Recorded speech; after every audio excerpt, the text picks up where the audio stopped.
Paso County Sheriff's Office is responding to the criminal case against a former deputy. They tell KRDO 13 Investigates many of his victims are Sheriff's Office employees. KRDO 13 investigator Quinn Ritzdorf joins us with the update on this case. Quinn? Yeah, Bart, we've learned a lot about Kevin Cipher, the former El Paso County Sheriff deputy who was arrested earlier this week. We have an internal affairs complaint that was filed against him, and court documents show that he had 2 wives. And now the El Paso County Sheriff's Office says many of the victims in this case used to work with Cipher. Kevin Cipher walked out of his Parker home on April 27, 2023. That same day, his second wife learned their marriage was invalid.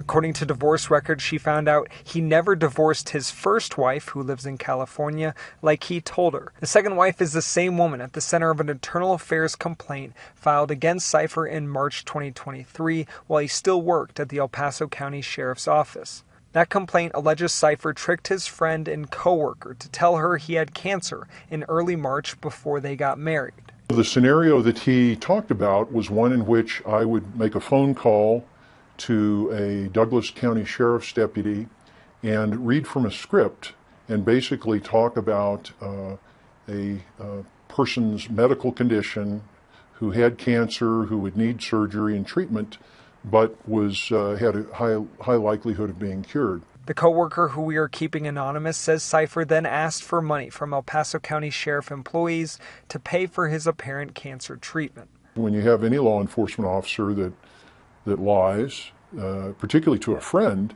that sort of departure from the truth can permeate everything they do. And so I started questioning things that he had told me about years before. Cipher then disappeared into Rocky Mountain National Park. He was presumed missing for nearly a year until he was arrested earlier this week for theft, charitable fraud, and official misconduct.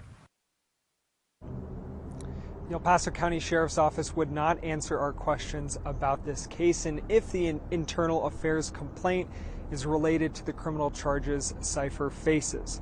But again, they said many of the victims in this case are Sheriff Office employees. Reporting live from the El Paso County Sheriff's Office, Quinn Ritzdorf, KRDO 13 Investigates.